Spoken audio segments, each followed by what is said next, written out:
Hola, buenos días. Me presento, mi nombre es Héctor Tapia Hernández, anestesiólogo egresado del Hospital General de México. Posteriormente realicé una subespecialidad en el Instituto Nacional de Neurología y Neurocirugía Manuel Velasco Suárez y actualmente me desempeño en el área de neurocirugía en el Hospital General de México. Para mí es un honor estar con ustedes en este curso TIVA Aguascalientes 2020. Quisiera agradecer a una gran amiga y excelente neuroanestesióloga, la doctora Judith de la Serna. Ella siempre está comprometida con esta parte de la docencia, tratando de estar siempre actualizada, innovando. Muchísimas gracias, Judith. Por otra parte, también quisiera agradecer al doctor Eberto Muñoz, el maestro de la TIVA en México y en América Latina. Muchísimas gracias, maestro.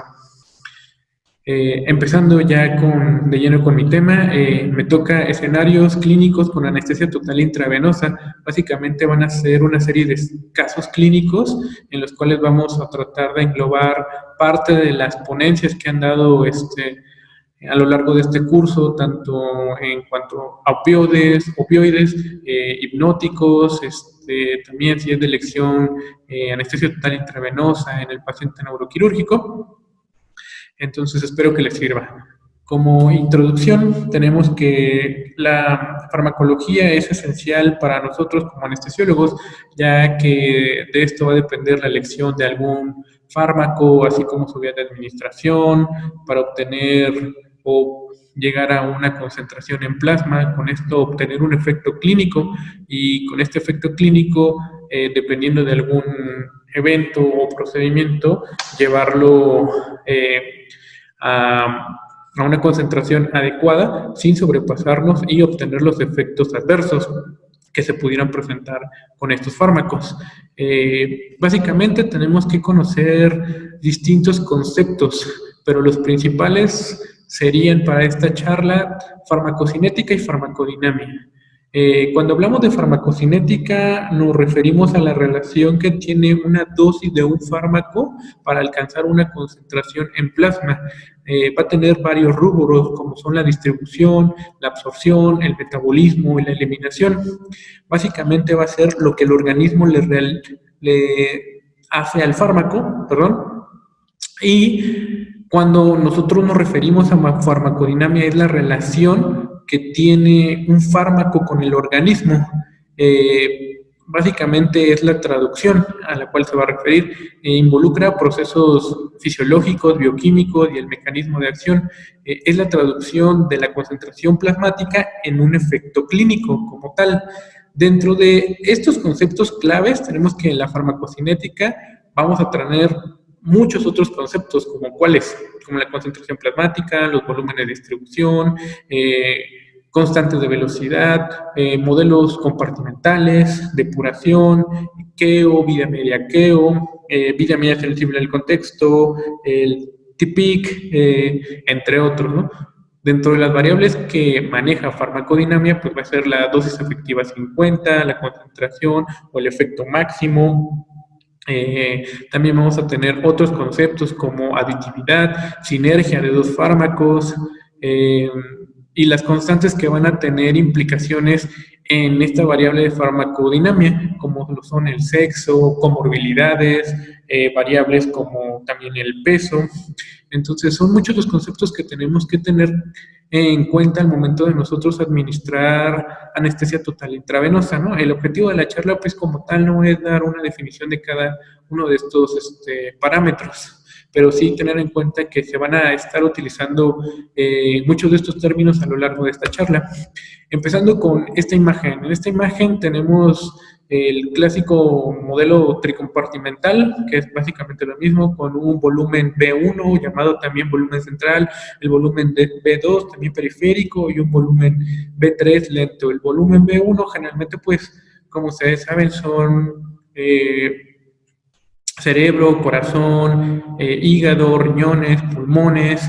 Generalmente a esto se le otorga el 75% del gasto cardíaco, ¿no? Posteriormente el B2 compuesto generalmente de músculo y el B3 de tejido adiposo y de piel, ¿no? Generalmente esto va a tener constantes de transferencia entre B1, B2 y B3, estas constantes de eliminación que en este momento pues podemos ver aquí, ¿no?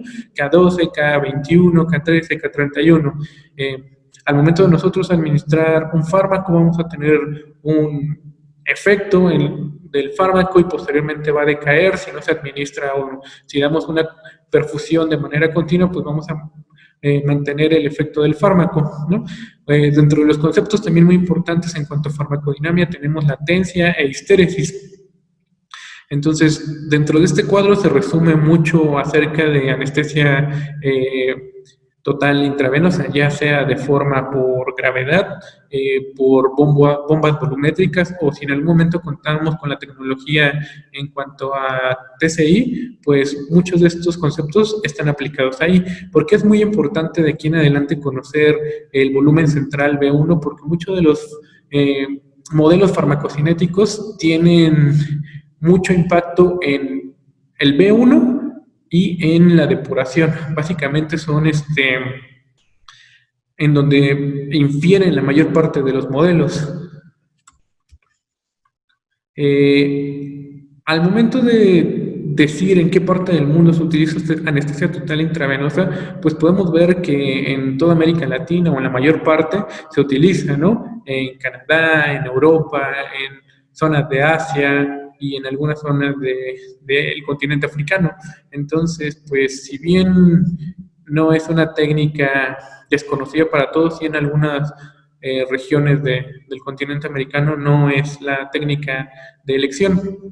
Tenemos literatura clásica desde Minto en cuanto a su modelo para remifentanil, como el de la doctora Gibbs para el sufentanil, así como muchos de los escritos que se realizaron por Schneider, por March, por Schaffer en cuanto a los modelos farmacocinéticos de Propofol. Se los coloco aquí para que vean el año, ¿no? Desde 1997, 99, 95, entonces tenemos cerca de entre 25, 30 años con estos modelos que han sufrido cambios a lo largo del tiempo, sí, y se han dado cuenta de algunos beneficios en cuanto, sobre todo, a los modelos de Propofol, que iremos tratando de usar un poquito más adelante de la charla.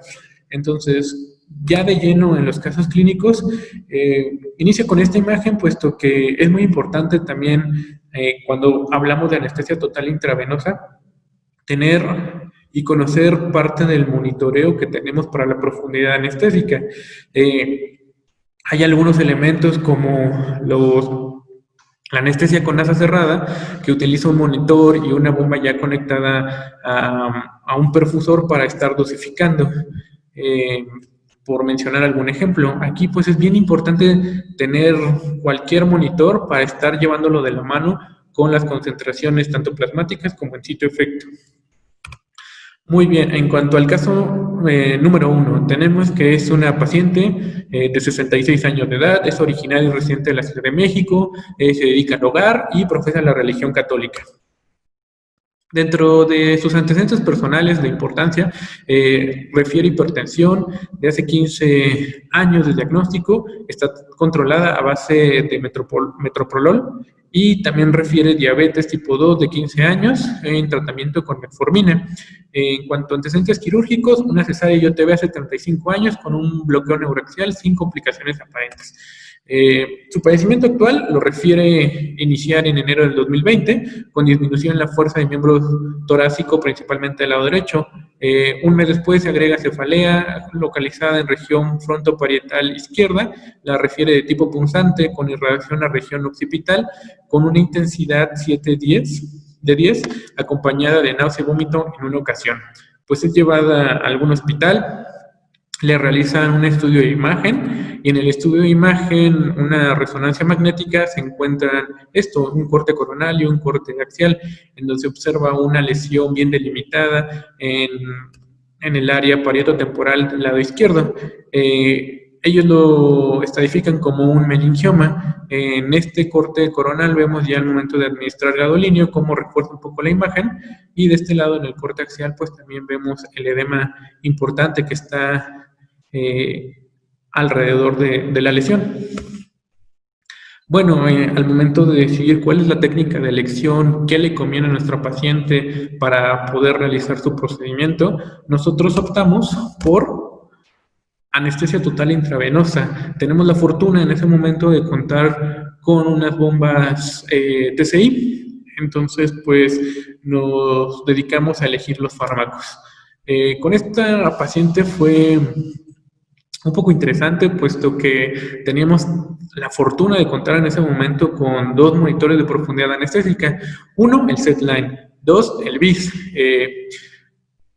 Optamos también por colocar el sensor del SedLine de manera normal, como le da el proveedor, y el sensor de BIS lo colocamos en un montaje alternativo, con el objetivo, pues, más o menos diferenciar cuál es el patrón de electroencefalografía y tener un número de índice biespectral y ver si es confiable al momento de colocarlo de manera no convencional. Entonces, pues son los signos vitales que tenemos de nuestra paciente a las 9 de la mañana.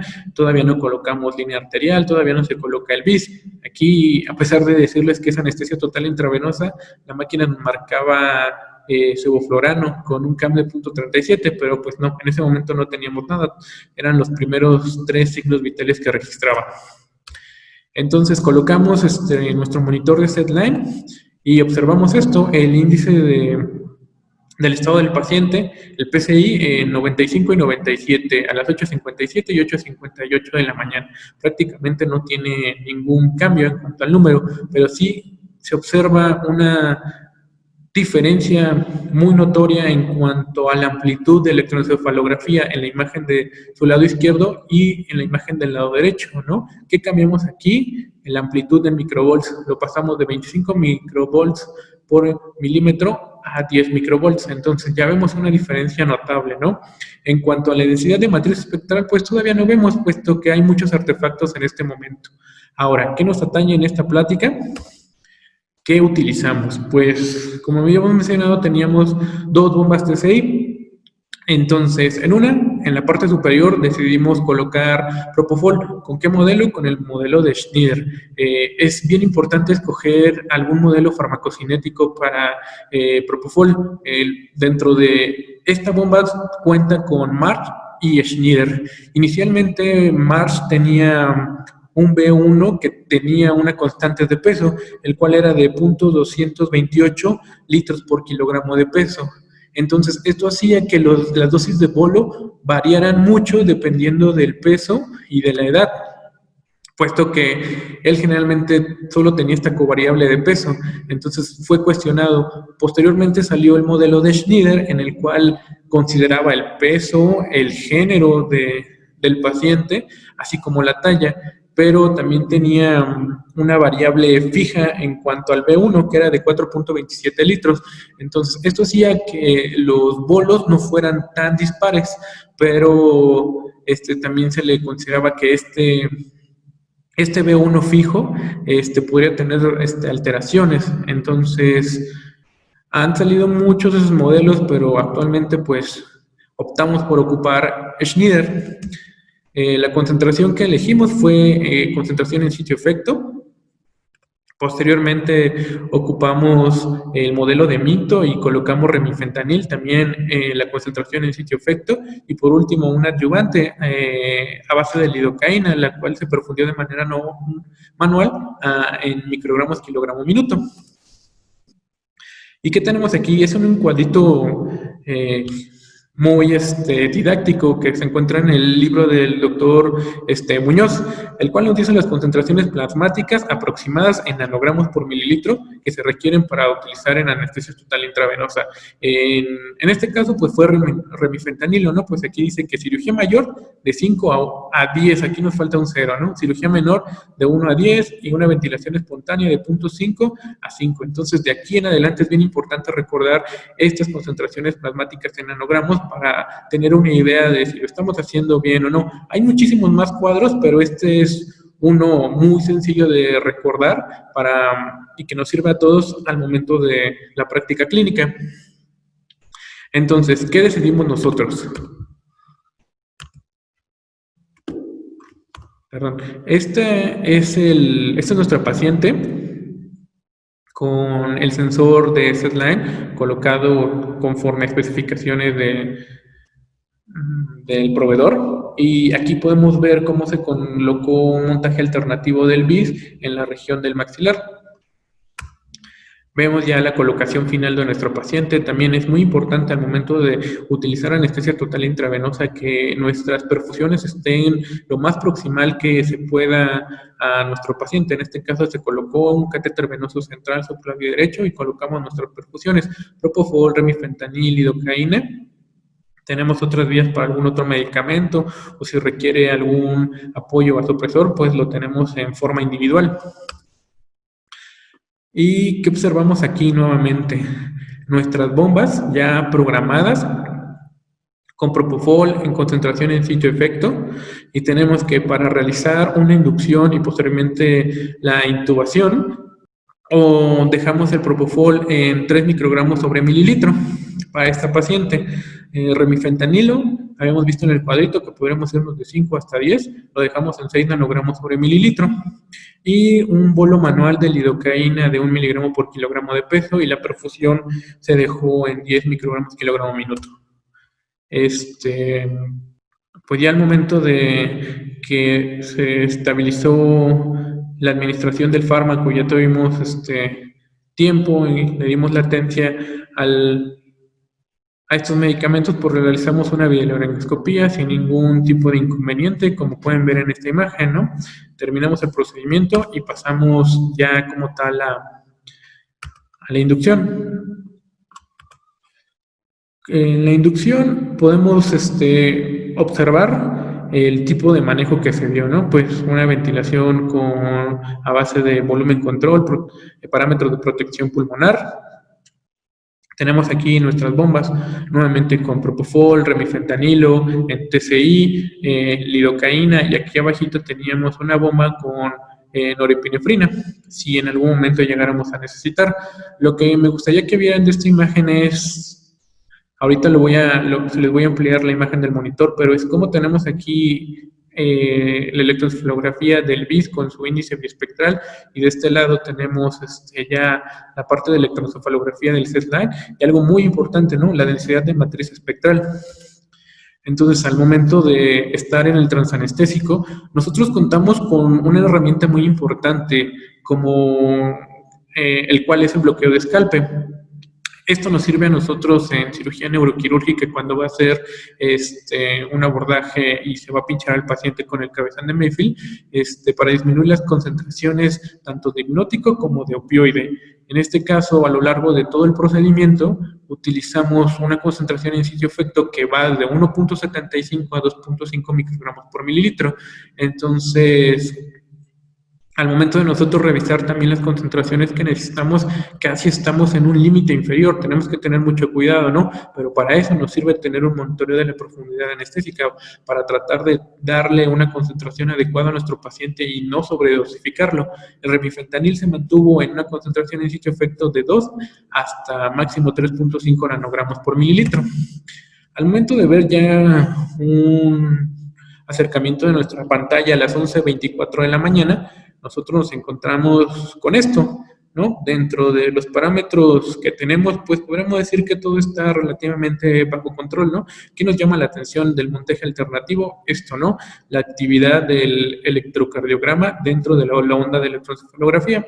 Pues bien, puede ser también parte de este tipo de montajes, ¿no? Podemos darnos cuenta que el índice de calidad de la señal es adecuado, pero el número, que generalmente lo obtienen o debería estar entre 40 y 60, va acompañado de un brote de supresión, lo cual no es normal. Pero si nosotros nos vamos ahora a ver parte del SESLINE, ¿qué tenemos?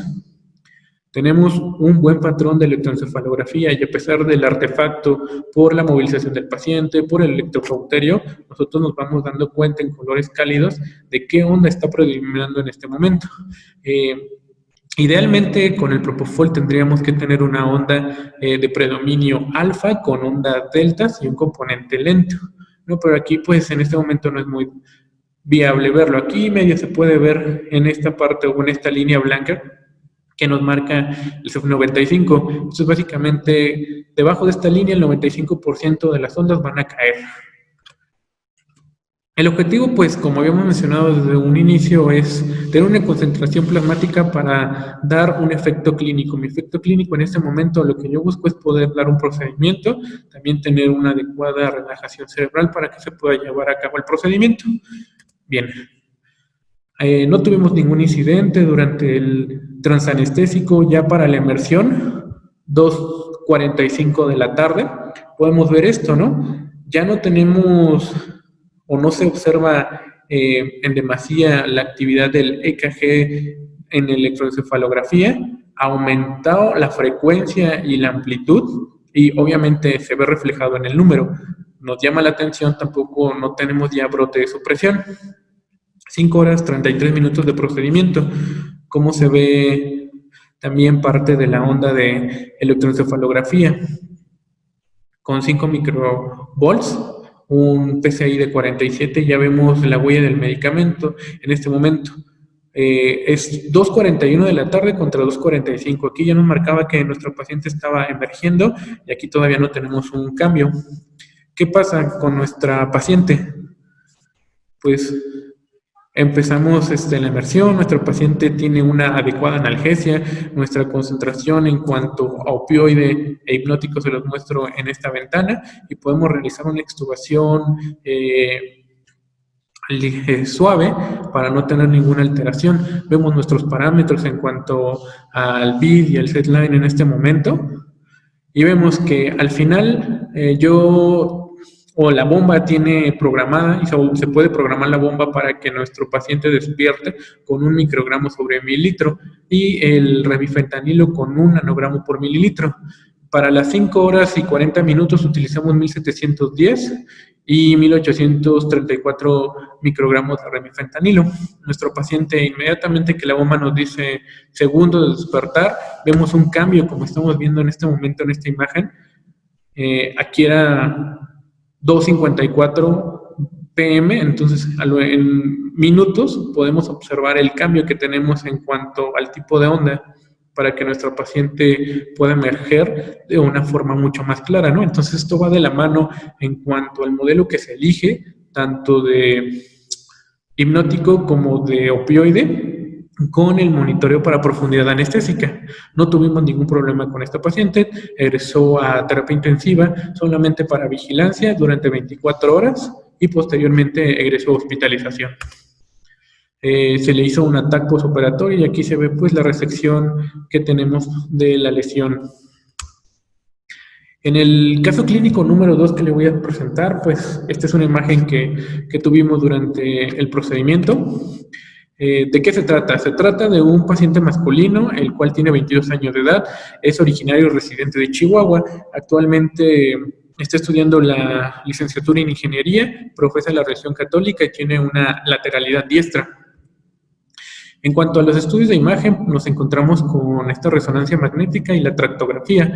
En este corte sagital y en este corte axial, pues podemos ver la lesión que es muy extensa, ¿no? En la zona frontoparietal derecha. Se le estadifica como un probable glioblastoma multiforme, y vemos que tiene un componente de edema vasogénico muy importante. Al momento de realizar la tractografía también vemos cómo parte del tracto se ve desplazado. Entonces surge la necesidad por parte del servicio de neurocirugía de saber si se puede hacer un procedimiento dormido, despierto, dormido para poder evaluar la condición motora y también el lenguaje de este paciente. Entonces, pues nuevamente se elige anestesia total intravenosa, ¿no? Se coloca una mascarilla en la laringe. En este momento aquí ven que está neuronavegando la imagen para poder tener una mejor claridad de dónde está la lesión. ¿Qué coloqué en cuanto a monitoreo de la profundidad anestésica? Este tipo de pacientes también representa un reto, puesto que la lesión es frontal y parietal al momento de realizar el abordaje. Generalmente tienden a desaparecer el monitoreo, entonces tenemos que ajustarnos a esto y colocamos no es lo indicado, no hay mucho en la literatura a un montaje alternativo, como lo ven de forma nasal. Entonces hay que tener mucho cuidado al momento de interpretar estas señales en electroencefalografía y en la matriz de densidad espectral. ¿Qué fue lo que utilizamos en cuanto a anestesia total intravenosa? En este momento, pues, como ven, ya no son unas bombas de la marca Mindray, son unas bombas TCI Brown. En la primera bomba tenemos propofol con concentración en sitio-efecto. La dosis para la inducción fue de 3.5 microgramos por mililitro. Remifentanil nuevamente con el modelo de Minto. Aquí subimos a 7 nanogramos por mililitro. Dexmedetomidina en perfusión solamente. La dejamos en 0.3 microgramos kilogramo hora. Y como otros adyuvantes utilizamos ácido tranexámico y solución hipertónica. Ya en cuanto al monitoreo, pues tenemos esto, ¿no? También la parte invasiva con un catéter venoso central y una línea arterial y nuestro monitor de SedLine. Y aquí vemos cómo ya después de la inducción, cómo bajó el índice del estado del paciente hasta 21 y va de la mano con la parte de la matriz de densidad espectral. Vemos que tenemos un poquito de ondas en 10 Hz, pero la mayor parte está entre 0 y 4, entonces estamos un poquito arriba, sofisticando a este paciente. Entonces, ¿qué tenemos que hacer? Se cambiaron los parámetros de la bomba. Aquí también se utilizó el modelo de Schneider, se me olvidó decirles, también utilizamos el modelo de Schneider. Y lo que les quiero mostrar son estos videos del momento ya de la emersión de nuestro paciente. Cómo cambia parte del índice del estado del paciente. Vemos que en este momento ya se encuentra fuera de la ventilación mecánica. Y aquí en esta imagen solamente quisiera ejemplificar parte de cómo se vio, porque fue un paciente por el tipo de colocación del sensor atípico. Básicamente aquí ya está despierto, pero en este momento vemos el punto clave, ¿no? De cómo está bajo efecto del medicamento y cómo se realiza la emersión, ¿no? Si bien en cuanto a la onda de electroencefalografía no se ve una amplitud tan notoria ni una frecuencia, sí, en ese momento nuestro paciente ya se encontraba respondiendo todas las preguntas y realizando la parte motora del procedimiento. Ya durante el transanestésico, puesto que esta técnica implica tener un conocimiento de los tiempos para despertar a nuestro paciente, observamos en este momento cómo el propofol durante el transanestésico lo paramos o bien lo dejábamos en 0.3 microgramos sobre mililitro. Esta cirugía pueden ser muy prolongadas y puede tener también, el paciente se puede cansar. Entonces, el remifentanilo, pues lo continuamos de 0 a 1, aquí está mal, perdón, nanogramos sobre mililitro. Y la dexmedetomidina, pues también la dejamos en 0.2 microgramos kilogramo hora. No tuvimos ningún problema con este paciente, cooperó muy bien, se hicieron las pruebas neuropsicológicas y se realizó la resección. Aquí vemos el quirófano con los neurocirujanos haciendo parte de la resección. Nuestro paciente aquí con nuestro monitor de SedLine, con sus puntas nasales y nuestro circuito aquí, por si en algún momento tuviéramos algún problema o tuviera algún tipo de crisis convulsiva o alguna convulsión parcial y necesitáramos hacer un manejo avanzado de la vía aérea, ya sea con una mascarilla laringea o con un tubo endotraqueal. Parte de la resección, él puede estar respondiendo, movilizando los miembros torácicos, flexionando las piernas y vean esta resección tan amplia que se realiza de la lesión.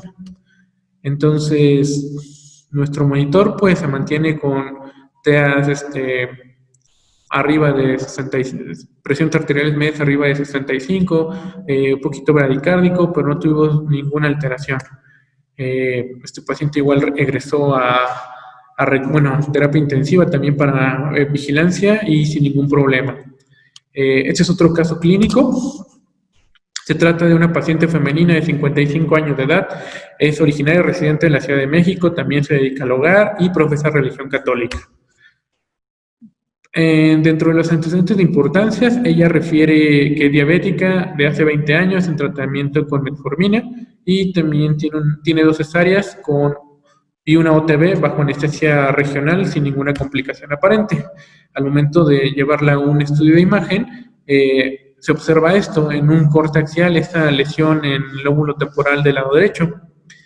Entonces se da el diagnóstico de un probable astrocitoma temporal derecho. ¿Qué solicitamos con ella? Pues básicamente es este tipo de monitoreo, ¿no? Tenemos a nuestra paciente, vemos que en este momento se utilizó electroencefalografía como tal, pura, el monitor, que es una máquina Mindray que nos da la posibilidad en este momento de establecer si es un paciente neurológico, la escala de coma de Glasgow, y electroencefalografía tanto del lado izquierdo como del lado derecho y establecer sus parámetros, ¿no?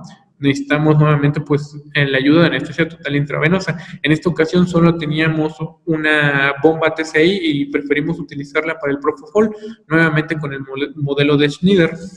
Para la inducción utilizamos Propofol con una concentración en sitio efecto para el peso de esta paciente y para la edad de 2.5 microgramos por mililitro.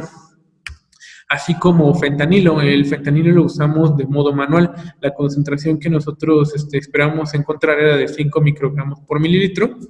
Y como ayudantes, lidocaína. Al momento de realizar la inducción, nos da la opción de conectar un dispositivo para vía aérea, difícil, como el Vivitrac, y tenemos esta imagen. Vemos nuevamente nuestro hipnótico con Propofol en una concentración de 2.5 microgramos, el fentanilo en 5 nanogramos, y cómo se logró la intubación sin ningún problema. Ya durante el transanestésico que tenemos con esta paciente para las 2 de la tarde, nuevamente en esta paciente sí logramos observar el patrón, si bien característico del Propofol, o el que en la mayor parte de los documentos, tanto del doctor Emery Brown como el doctor Patrick Bourdon, intervienen, ¿no? Un predominio de ondas alfa que se ven en esta parte y un predominio de ondas lentas con ondas delta, ¿no? Fuera de esto, pues sí tenemos algún otro tipo de onda, pero las que predominan son estas tres, ¿no? Tenemos ventilación bajo volumen control y un monitor para estar verificando la hemoglobina y también la variabilidad de presión de pulso.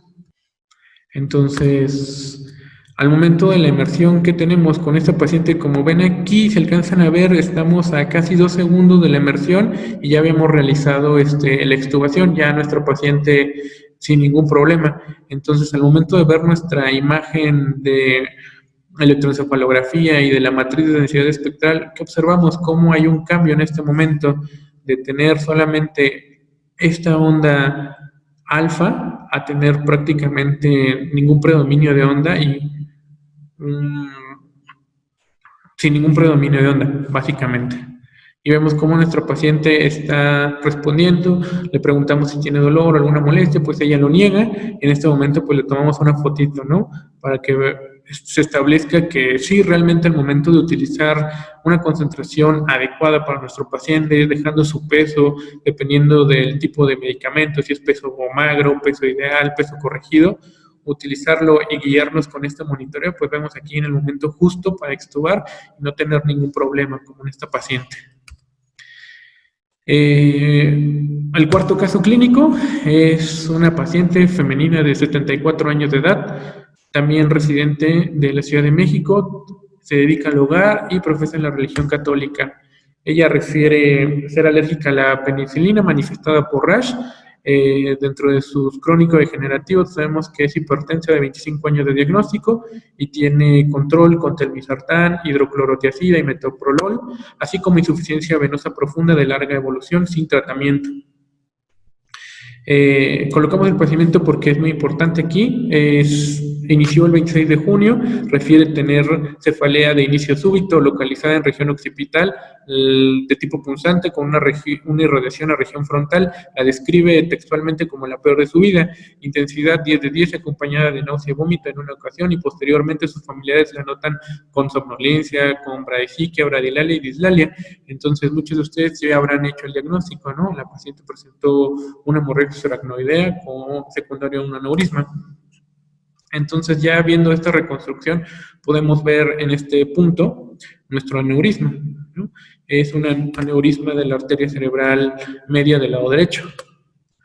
Entonces, para esta paciente, pues nuevamente es muy importante utilizar de la mano de la anestesia total intravenosa, monitoreo para la profundidad anestésica. ¿Qué utilizamos aquí? Electroencefalografía a base de esos cablecitos que son de oro y un sensor de bis unilateral, ¿no? Colocamos un montaje tradicional, frontopolar, auricular, tanto del lado derecho como del lado izquierdo. Vemos aquí, comprobamos que esté colocado de una manera adecuada. Aquí tuvimos la fortuna de probar esta máquina que tiene realmente muchas cualidades para el monitoreo en paciente neurológico. ¿Y qué usamos? En esta ocasión pues solamente contamos igual con una TCI y dejamos nuestro Propofol con un modelo de Schneider, más su fentanilo en perfusión manual y también una perfusión manual de lidocaína. El Propofol lo dejamos nuevamente concentración en sitio efecto con 3.5 microgramos por mililitro y posteriormente administramos, previo administramos su fentanilo con una concentración que buscábamos en plasma de 0.6 nanogramos por mililitro, así como una perfusión de lidocaína. Entonces, al momento de ver este monitor es muy interesante porque tenemos la parte de electroencefalografía tanto del lado izquierdo como del lado derecho y a pesar de que el bis es unilateral, pues vemos que correlaciona en este paciente muy bien. Al momento de tener un predominio de ondas, vemos cómo oscila en la parte de electroencefalografía y en la parte del bis. Entonces es muy importante para nosotros al momento de guiar nuestra anestesia total intravenosa.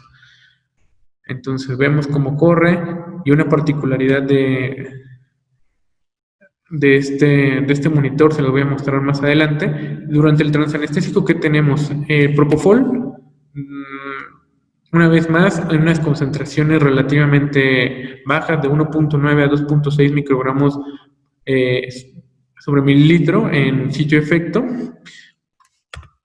Y el sufentanilo en la concentración en plasma de 0.35 a máximo 0.4 nanogramos sobre mililitro. Como ven aquí, pues es una perfusión muy pequeña de 0.002 microgramos kilogramo minuto.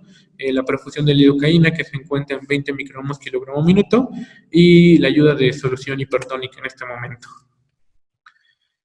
Una de las características que tiene esta máquina es precisamente esto. A lo largo de la lectura de la mayor parte de los papers de Patrick Purdon y de Mary Brown refieren la huella o la predominancia de algún tipo de onda al momento de administrar cierto tipo de anestésico, tanto intravenoso como inhalado. En este momento el medicamento intravenoso administrado es Propofol. Entonces nos dice que tenemos cierta predominancia de ondas dependiendo del medicamento. En este caso deberíamos tener predominancia de onda alfa, de una onda delta y de una onda lenta. Si bien en la mayor parte de los equipos no se va a ver una onda lenta, pero en este sí tiene la adecuación para una onda gamma. Entonces vemos que aquí la onda alfa está en 41.5 contra la onda delta de 14.9. Entonces son las ondas que mayor predominan. ¿Y cómo mantenemos nuestra perfusión? Con el Propofol en 1.9 y 2.6. Entonces es una concentración adecuada para tener este tipo de patrón. Lo malo de este equipo es que no teníamos una matriz de densidad espectral adecuada en este equipo. Sí lo tiene, pero no se pudo sacar en ese momento. Pero lo comprobamos gracias a este porcentaje o este desglose de ondas.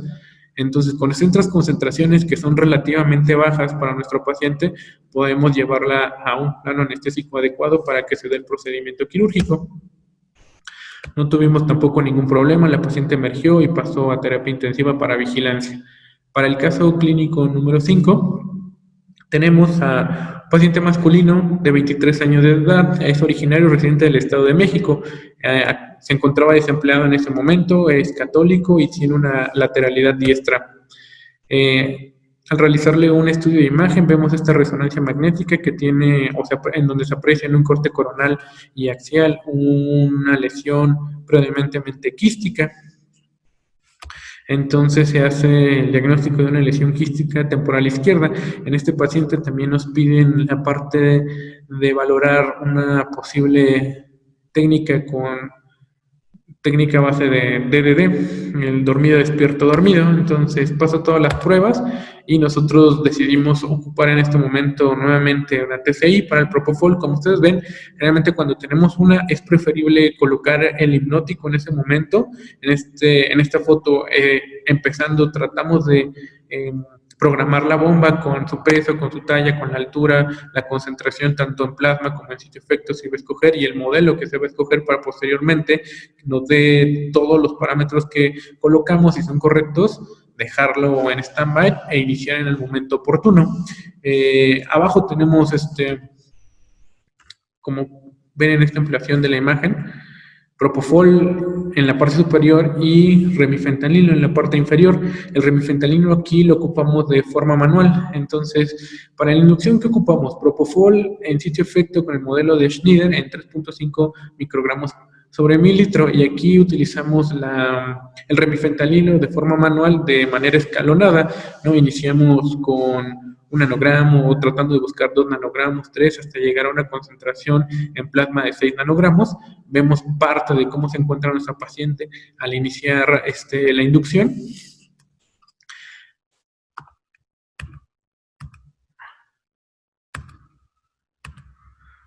Vemos igual durante el transanestésico, como es un paciente para dormido despierto dormido, el transanestésico es muy corto, entonces no me dio tiempo de tomarles una imagen, por eso les coloco o me salto el transanestésico hasta la inmersión. Lo importante de esto es que vean cómo se encuentran las 11:42 de la mañana, ya con estos parámetros en la TCI de 3.5 bajamos a 0, apagamos nuestra bomba y tenemos que en concentración en sitio efecto tenemos 1.16 y en plasma tenemos 1.07. El remifentanilo lo vemos, está en 0.02 microgramos kilogramo minuto. Básicamente estamos buscando una concentración menor entre 1 y 0.5 nanogramos sobre mililitro. Entonces, con estas concentraciones nos dice aquí que en 5 minutos aproximadamente nuestro paciente tendría que tener un despertar si nosotros colocamos todas las variables de forma adecuada. 11:42 de la mañana, 11:49 de la mañana, tenemos un cambio, prácticamente son un poquito más de los 5 minutos que teníamos que nos decía la bomba, en el que nuestro paciente iba a emerger a una concentración en sitio efecto de 1 microgramo sobre mililitro. Vemos cómo cambia la electroencefalografía, tenemos un aumento en cuanto a la frecuencia de las ondas, la amplitud se modifica un poco, y si ustedes no son expertos en leer esto, ya al momento de ver el número de 54 a 88, ya con estas variables que nuestro paciente tiene una ventilación espontánea, y elevaran un poquito los parámetros hemodinámicos, pues tenemos o estamos seguros del despertar. Entonces ya con una concentración de propo, lo dejamos aquí en 0, porque es la concentración que buscábamos, pero como vemos aquí en la bombita tiene 1.16 y el remifentanilo en 0.5 nanogramos. Entonces, gracias a eso podemos realizar esto, el retiro de la mascarilla laringea e interrogar a nuestro paciente acerca de su confort en ese momento, si tiene algún tipo de malestar o náusea, vómito, para poder hacer las intervenciones. Previo a eso, pues tratamos de premedicarlo, ¿no? Entonces, no refiere a ningún tipo de alteración y cómo tenemos nuestros parámetros a las 12:19, ¿no? Nuestro paciente despierto, ya solamente con puntas de oxígeno, también le colocamos la capnografía para estar al pendiente. Ya vemos cómo la actividad eléctrica es propia de un paciente despierto, lo corrobora el número de índice biespectral. Llevamos 3 horas de procedimiento y aquí vemos cómo están haciendo la parte quirúrgica, separada por un campo, la neuropsicóloga en ese momento y nuestras bombas. En este momento, pues, observamos la concentración en sitio efecto está en 0.33, ya sin ninguna profusión de propofol y solamente dejando el remifentanilo para alcanzar una concentración entre 0.05 y 1 nanogramo por mililitro. Al final del procedimiento se realiza la resección de toda esta cápsula En cuanto a la lesión, no tuvimos ninguna alteración, ya no hubo necesidad de colocar nuevamente la mascarilla, entonces la técnica quedó en dormido despierto. Básicamente se le otorgó la analgesia con base en el remifentanil, el bloqueo de escalpe y nada más. Entonces es muy importante tener este tipo de aditamentos, pero si no contamos con ellos, también conocer los parámetros farmacocinéticos y farmacodinámicos de los fármacos, lo cual nos va a ayudar a predecir para este tipo de cirugías es muy importante y predecir su despertar, tener un adecuado nivel de analgesia para que tenga un confort y se pueda realizar el procedimiento quirúrgico. Es una de las expresiones como más grandes de la anestesia total intravenosa que tenemos en el paciente neuroquirúrgico. Bien, en cuanto al caso número 6, ya nos faltan dos ya muy pequeños. Tenemos una paciente femenina de 33 años de edad, la cual es originaria y residente en Michoacán, ama de casa, católica, con lateralidad diestra. Al momento de realizar su estudio de imagen, observan una lesión en la región celar, en este corte coronal y en el corte sagital. Entonces se hace el diagnóstico de un adenoma no productor. Entonces, ¿qué tenemos? Nuevamente para la inducción, nuevamente nuestras bombas TCI. Aquí ocupamos el modelo de March para Propofol. Tenemos una concentración para la inducción de 3.5 microgramos sobre mililitro. Si ven, son como relativamente constantes, ¿no? Aquí ya la bomba marca 2.1 y es ya el momento de estar disminuyendo los parámetros después de invadir a nuestro paciente y ver cómo se comporta. Y utilizamos en esta ocasión su fentanilo, pero con el modelo de Goetz, y lo obtenemos en una concentración de 0.4, pero para la intubación lo dejamos en 0.6 nanogramos por mililitro. Lo corroboramos nuevamente con profundidad anestésica a base de BIS. Pues por la edad de la paciente en este momento sí tenemos un buen reflejo del tipo de onda, vemos cómo oscila la onda, tiene una buena frecuencia, una amplitud, que generalmente ahí sí es como casi del libro en cuanto a Propofol. Entonces fue una buena paciente para ver cómo se equilibraba esto. Ya para el transanestésico tenemos nuevamente muy estable la parte de electroencefalografía y vemos nuestras concentraciones. Si ustedes han notado a lo largo de todos los casos, son relativamente pequeñas, ¿no? Es muy importante conocer el tipo de cirugía a la cual ustedes van a dar anestesia total intravenosa, ¿no? Puesto que en neuro nos ayuda mucho el bloqueo de escalpe, muchísimo, para disminuir los requerimientos de medicamentos.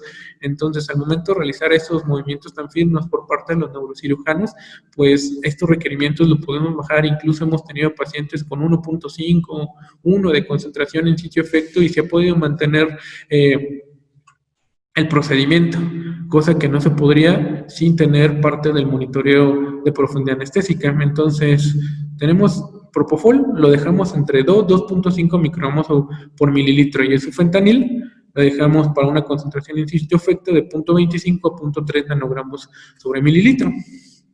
Entonces, vemos también aquí cómo vamos disminuyendo la cantidad del medicamento. Ya a las 2 horas 21 minutos tenemos o hemos parado la perfusión porque ya están terminando y vemos la concentración en sitio efecto de 1.14 con la concentración en plasma de 0.70. Su fentanilo también ya sin ninguna perfusión, en sitio efecto tenemos 0.13 nanogramos y 0.12 nanogramos.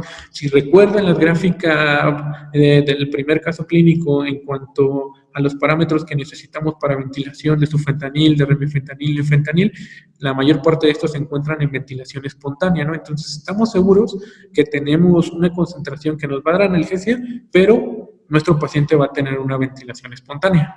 Entonces, ¿qué pasa? De las 12:18 a las 12:24, ¿cómo se da este cambio? Ya tenemos concentración en sitio efecto de 0.73, en plasma de 0.58 y nuestra paciente tiene algunos cambios en cuanto a las variables hemodinámicas, pero la parte de electroencefalografía del BIS cambia y se ve reflejado en el índice biespectral.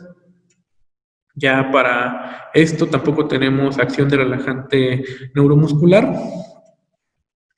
Y para las 12:39, de 12:24 a 12:34, 10 minutos después, tenemos una concentración de 0.5 y vemos ya que nuestro paciente está completamente despierta, ¿no? Básicamente nos decía que ya nuestro paciente está totalmente para emerger. Nuestras concentraciones al final fueron 1.360 miligramos de propofol y de su fentanilo fueron 80 microgramos. Para este paciente de 33 años, pues no tuvimos ningún problema, se hizo la emersión. En este tipo de pacientes con adenomas y el abordaje que generalmente hacen transepto o transnasal endoscópico, pues es muy importante también tener una buena analgesia para que al momento que estemos aspirando los restos de sangre o si tiene un sangrado activo, podamos manipular parte de la vía aérea con el tubo endotraqueal y asegurarnos bien que no quede ningún resto hemático. Entonces, también con esto nos ayudamos a saber cuánto tiempo tenemos, si lo podemos realizar o no. Entonces, calculamos muy bien los tiempos ya con la ayuda de nuestras bombas, tanto TCI manuales como con la profundidad anestésica, ¿no? En estas ocasiones, pues, estos casos que por ciento han salido bien, ¿no? Hay algunas ocasiones que también la variabilidad interindividual, que es un parámetro farmacodinámico, pues no nos ayuda, ¿no? Utilizamos las concentraciones adecuadas, un sistema TCI, una bomba manual por gravedad, tenemos profundidad anestésica y aún así nuestro paciente es muy difícil. ¿Por qué les explico todo esto? Por este caso, el caso número 7. Fue uno de los últimos pacientes que pasamos en esta pandemia como un procedimiento de urgencia. La mayor parte de estos procedimientos habían sido programados. Este paciente no, fue un paciente de urgencia. Tenemos que es un masculino. Es el primero que tenemos con una edad mayor de 70 años, o sea, 87 años este paciente tenía. Es originario residente de Guerrero, está actualmente desempleado, es católico con lateralidad diestra. Paciente refiere que hace un mes familiares que tuvo un traumatismo, se cayó de su plano de sustentación, tuvo un golpe en la región del hemisferio izquierdo, posteriormente fue evolucionando con alteraciones en cuanto a la parte motora de miembros torácicos superiores, inferiores, lo notaban somnoliento, entonces lo llevaron, le hicieron un ataque y se encontraron con esto, con un hematoma subdural crónico, frontoparieto-temporal del lado izquierdo. Entonces, pues nos lo presentan como un paciente de urgencia para un drenaje de hematoma, por trépanos. Entonces, de ahí surge nuestra pregunta, ¿qué podemos hacer? Entonces, en ese momento se decide, para no tener tampoco ninguna alteración en cuanto a la parte hemodinámica, realizar una sedación con propofol y remifentanilo. Entonces aquí tenemos a nuestro paciente, le colocamos el sensor de BIS para guiar nuestra pseudoanalgesia.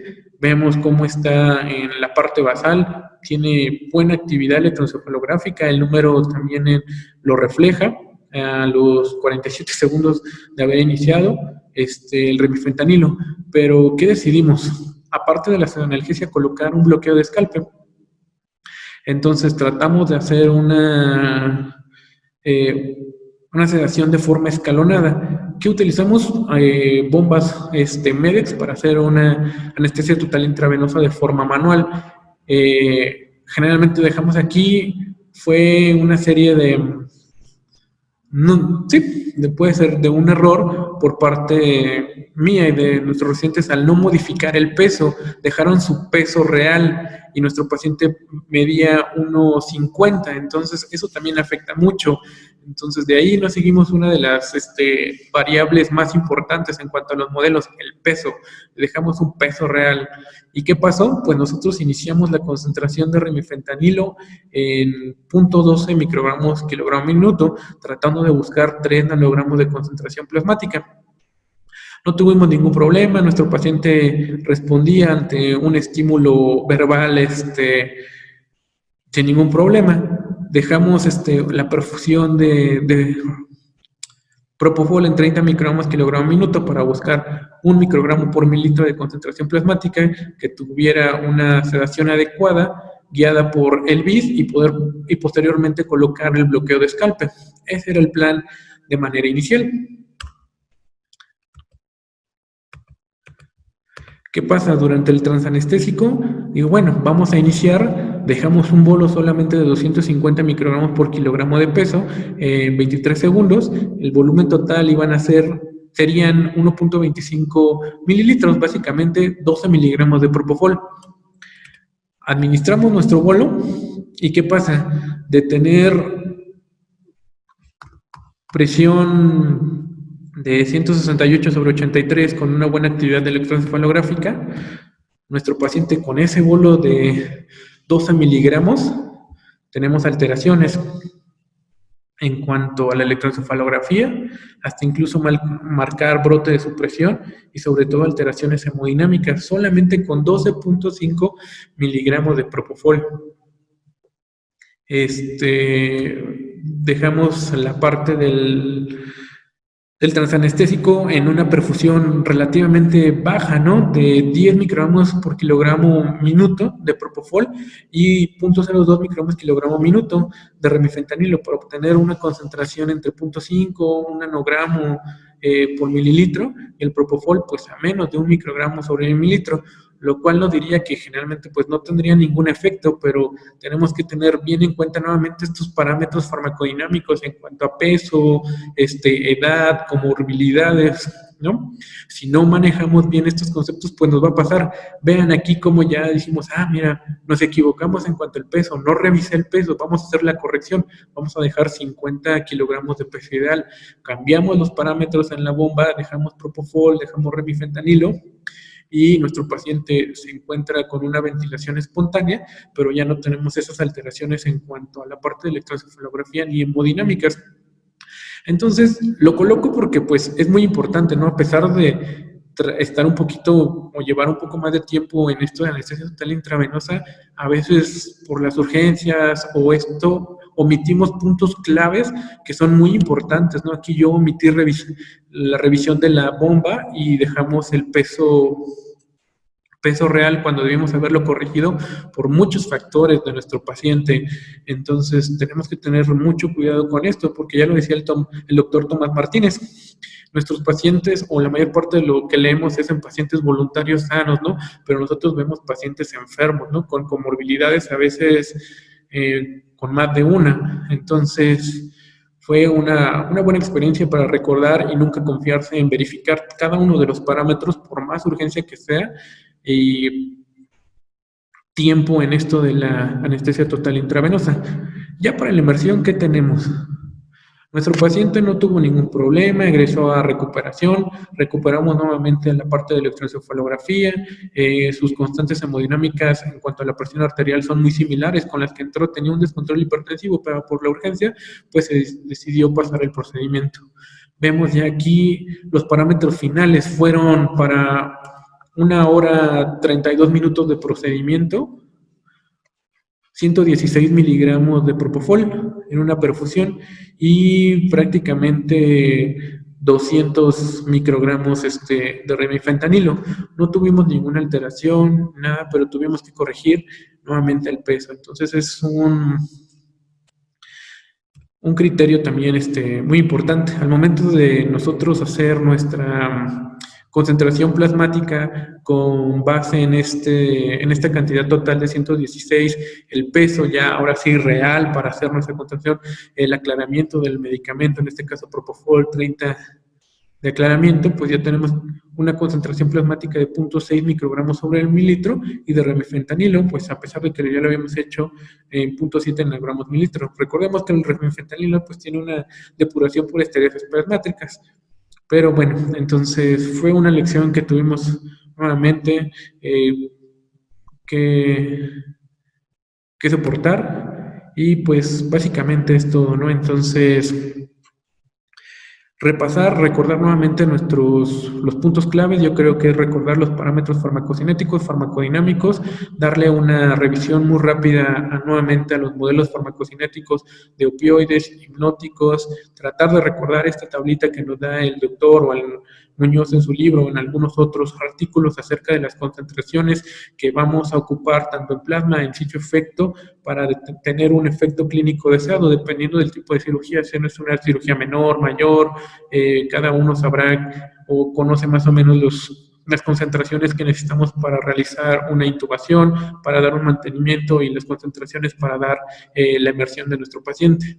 Ya con todos los parámetros correctos en cuanto a peso, talla, modelo, tener en cuenta las comorbilidades de nuestro paciente y las variables interindividuales, pues llevarlo de la mano con un monitor para profundidad anestésica y con todos estos, con estas variables, nuestro paciente va a tener un mejor pronóstico al momento de realizar nuestra anestesia, nuestro procedimiento anestésico. Pues eso es todo de mi parte, espero les haya servido esta concentración de todas las pláticas en unos casos clínicos.